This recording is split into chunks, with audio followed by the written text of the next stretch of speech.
최근에 시장이 완전히 발칵 뒤집힌 사건이 하나 있었죠. 메타가 구글의 AI 칩을 산다. 이 뉴스 하나 때문에 AI 세계의 죄앙, 엔비디아 주가가 하루아침에 폭락해버렸습니다. 이게 정말 AI 왕좌의 주인이 바뀐다는 신호탄일까요? 오늘 이 패닉의 진짜 의미를 데이터로 한번 제대로 파헤쳐보겠습니다. 자, 그래서 오늘 우리가 뭘 살펴볼 거냐면요. 먼저 이 패닉이 대체 뭐였는지, 그리고 구글의 도전은 어떤 의미인지 볼 거고요. 그다음에 데이터와 전문가들은 이걸 어떻게 보는지 현실을 한번 점검해 보겠습니다. 그리고 엔비디아의 진짜 힘은 어디에 있는지, 마지막으로 AI 왕자의 미래는 어떻게 될지 결론을 내려보죠. 네, 바로 이 숫자입니다. 마이너스 7%. 단 하루 만에 엔비디아 시가총액 수백조 원이 그냥 공중으로 증발해버린 거죠. 시장이 엄청난 공포에 휩싸일 만도 했어요. 아니, 이 모든 난리의 시작은 정말 단순한 뉴스 하나였습니다. 페이스북의 엄마 회사죠, 메타가 엔비디아 칩 대신에 구글의 AI 칩, TPU라는 걸 쓴다는 소식. 바로 이 한 줄이 거대한 파도를 만들어낸 겁니다. 그러니까 다들 이런 질문을 던지기 시작한 거죠. 그 철옹성 같던 엔비디아의 시대가 정말 끝나는 건가? AI의 왕이 이제 바뀌는 건가 하고요. 자, 그럼 첫 번째 이야기부터 시작해 볼까요? 이 패닉의 실체. 도대체 시장은 왜 이렇게까지 민감하게 반응했을까요? 지금 엔비디아가 AI 칩 시장의 거의 90%를 먹고 있잖아요. 거의 독점이에요, 독점. 그러니까 고객사들은 울며 겨자 먹기로 비싼 돈을 내고 칩을 사야 했어요. 이걸 엔비디아 세금이라고 부를 정도였으니까요. 그래서 메타나 테슬라 같은 큰 회사들이 이 의존도를 좀 벗어나 보려고 자체 칩까지 만들었는데 막상 써보니까 효율이 안 나오는 거예요. 대부분 고전하고 있었죠. 이런 절박한 상황에서 구글이라나 새로운 대안이 나타났으니 기대가 폭발할 수밖에요. 자, 그럼 두 번째로 넘어가서 엔비디아를 위협한다는 그 도전자, 구글의 TPU는 대체 어떤 무기일까요? 여기서 진짜 재밌는 게 두 회사의 사업 모델이 완전히 다르다는 점이에요. 엔비디아는 칩 하나 팔 때마다 이익이 무려 75%가 남는데요. 어마어마하죠. 근데 구글은요, 이 TPU라는 칩을 원래 자기들이 쓰려고 만든 거거든요. 그래서 외부에 팔아도 거의 이윤을 안 붙이는 제로 마진에 가까운 전략이 가능한 겁니다. 바로 이 부분에서 시장이 와 하고 열광한 거예요. 단순히 칩 가격표만 보면 구글 TPU가 엔비디아 GPU보다 4분의 1 가격, 그러니까 4배나 싸 보이는 거죠. 이건 뭐 AI 시대의 판도를 뒤집을 게임 체인저가 나타났다고 생각할 만도 하죠. 그런데 말이죠. 정말 그게 다일까요? 자, 이제 세 번째 장으로 넘어가서 시장의 이런 섣부른 판단을 데이터와 전문가의 날카로운 시선으로 한번 짚어보겠습니다. 근데 진짜 놀라운 건요, 이 반박이 어디서 나왔는지 아세요? 바로 그 경쟁 칩, 구글 TPU를 직접 설계한 핵심 개발자 입에서 직접 나왔다는 겁니다. 그가 대놓고 시장은 아무것도 모른다면서 이번 사태가 시장의 무지를 보여줬다고 일침을 놨어요. 경쟁자가 오히려 엔비디아 편을 들어준 셈이죠. 전문가들은요, 단순히 칩 가격만 보지 않아요. 진짜 비용을 따지는데 이걸 TCO, 즉 총 소요 비용이라고 부릅니다.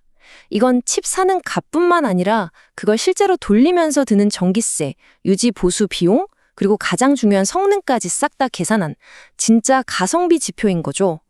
데이터 센터를 운영할 땐 이 TCO가 제일 중요하거든요. 자, 이 그래프를 한번 보세요. 이게 그냥 모든 걸 설명해 줍니다. TCO 기준으로 가성비를 따져보니까 엔비디아의 최신 칩 블랙웰이 9.1점으로 압도적 1등이에요. 반면에 구글 TPU는 2.5점밖에 안 되죠.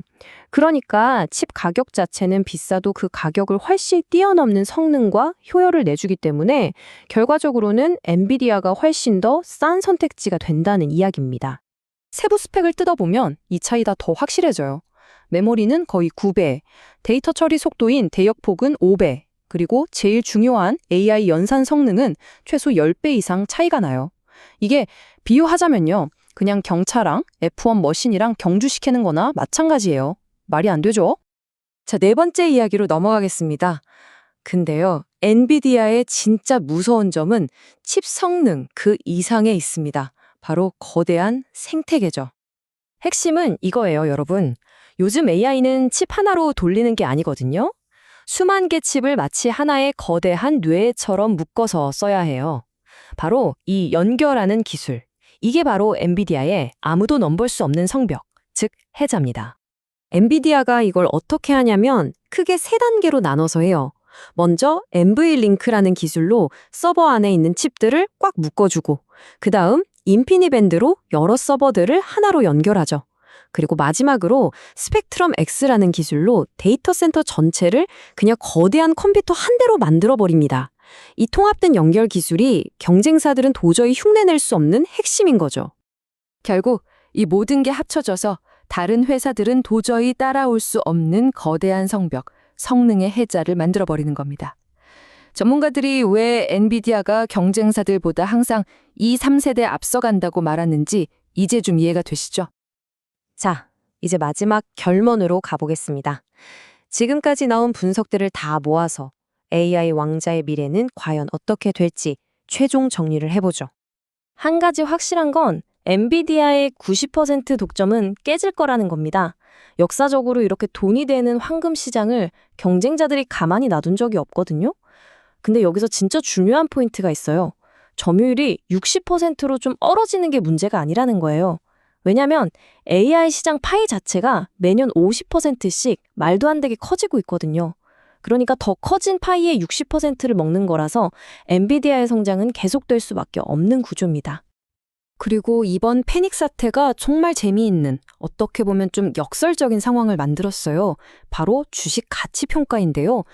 회사의 미래 이익 대비 주가가 싼지 비싼지를 보여주는 주가 수익 비율을 보니까 엔비디아는 25배로 역사상 가장 싼 수준까지 내려왔어요. 근데 반대로 구글은 27배로 오히려 더 비싸졌죠. 이게요, 무려 10년 만에 처음 있는 일이래요. 시장이 도전 자격인 구글의 성장 가능성을 제왕인 엔비디아보다 더 비싸게 쳐주기 시작했다는 거죠. 참 아이러니하죠? 엔비디아가 무너지는다는 소문 때문에 오히려 엔비디아 주식이 더 매력적인 가격이 되어버린 셈이니까요. 자, 그래서 마지막으로 이 질문을 던져보려고 합니다. AI 제왕의 아성에 금이 가는 것처럼 보였던 이번 시장의 패닉, 과연 이게 정말 위험을 알리는 경고 신호였을까요? 아니면 본질을 꿰뚫어 본 사람들에게는 다시 오지 않을 절호의 기회였을까요? 판단은 이걸 보고 계신 여러분의 몫이겠죠?